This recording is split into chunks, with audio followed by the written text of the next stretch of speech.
அஸ்ஸலாமு அலைக்கும் வரஹ்மத்துல்லாஹி வபரகாத்துஹு. இந்த துல்ஹஜ் மாதத்தோட பாக்கியமான நாட்கள் இன்னும் சிலதாக இருக்குது.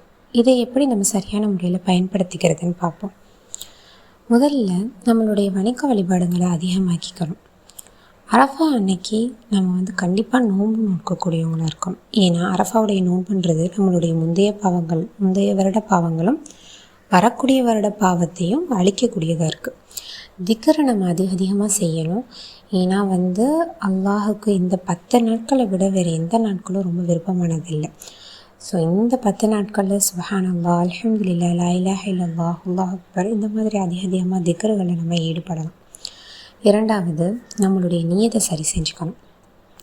இவ்வளோ நாளாக நம்ம வீணடிச்சிட்டோமே அப்படின்னு நம்மளுடைய அந்த கவலையிலேயே மிச்ச நாட்களே ஊட்டிடாமல், இன்றைக்கி நான் எப்படி அல்லாஹ் சந்தோஷப்படுத்தலாம், இன்றைக்கி நான் என்ன ஒரு நல்ல முறையில் செய்யலாம் அல்லாஹுக்கு பிடிச்ச மாதிரி, அப்படி ஒரு சின்ன விஷயமா இருந்தாலும் போதும் நம்ம நியத்தோடு சரியான முறையில் செய்யும்போது அது அல்லாஹுடைய பார்வையில் ரொம்ப பெருசாக தெரியும். மூணாவது, துவாவோடு இருக்கிறது. இந்த நாட்களை நம்ம நம்மளுடைய துவாக்காக நம்ம பயன்படுத்திக்கணும். நம்மளுடைய வருங்காலத்துக்காக, நம்மளுடைய மன்னிப்புக்காக, நம்மளுடைய நேர்வழிக்காக, நம் குடும்பத்துக்காகவும் இந்த உம்மத்துக்காகவும், யாரெல்லாம் ஹஜ்ஜு போயிருக்காங்களோ அவங்களுக்காக எல்லாருக்காகவும் நம்ம இந்த நாட்களை துவா கேட்குறதுக்கு நம்ம அதிகமாக பயன்படுத்தணும். ஏன்னா அல்லாஹுடைய அருள் இந்த நாட்களில் ரொம்ப பறந்து விரிஞ்சிருக்கு. நாலாவது, இரவு வணக்கங்கள். இரவு வணக்கங்களில் நம்ம முடிஞ்ச அளவுக்கு நம்ம அது கொஞ்சமாவது நேரம் ஒதுக்கணும். ஒரு 2 ரக்காத்து போதும். அதுவே நம்மளுடைய இதயத்தை ஒளியேற்றக்கூடியதாக இருக்கும். நம்ம அதே மாதிரி நம்ம அந்த நேரத்தில் உட்காந்து நம்ம அடுத்த ஹஜ்ஜில் நம்ம எந்த அளவுக்கு ஒரு நல்ல ஒரு மாற்றத்தை நமக்குள்ளே கொண்டு வரணும் அப்படின்றத பற்றி யோசிக்கிறதா இருக்கலாம். இந்த துனியாவுடைய தன்மை என்ன, இது நிரந்தரமானது இல்லை அப்படின்றத பற்றி யோசிக்கலாம். அல்லாஹுக்கும் நமக்கும் உள்ள அந்த கனெக்ஷன் எந்த அளவுக்கு இருக்குது அப்படின்றத பற்றி நம்ம யோசிக்கலாம். இந்த மாதிரி அந்த நேரங்களை நம்ம பயனுள்ளதாக்கிக்கலாம். 5, நம்ம ஈதுக்காக தயாராகிறது. குர்பானி நம்ம கொடுக்கக்கூடியவங்களாக இருந்தால் அதை சரியான நியத்தோடு கொடுக்கணும். சும்மா வெறுமனே குர்பானி ஒரு சடங்கு மாதிரி செய்யாமல், சம்பிரதாயம் சடங்கு மாதிரி அதை ஆக்கிடாமல், யாருக்காக, யாருடைய நினைவுக்காக நம்ம அதை கொடுக்குறோம்.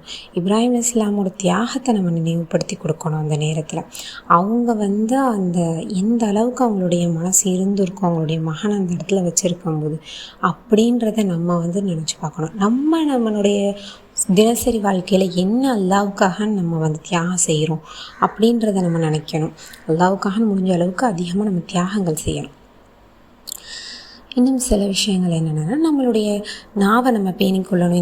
இந்த மாதத்தோட இந்த 10 நாட்களை முடிஞ்ச அளவுக்கு. ஏன்னா இந்த 10 நாட்களில் எந்த அளவுக்கு அதிகமான நன்மைகள் நம்மளுக்கு கிடைக்குமோ அதே அளவுக்கு நம்மளுடைய தீமைகளுக்கும் அதிகமான தீமைகள் எழுதப்படும்.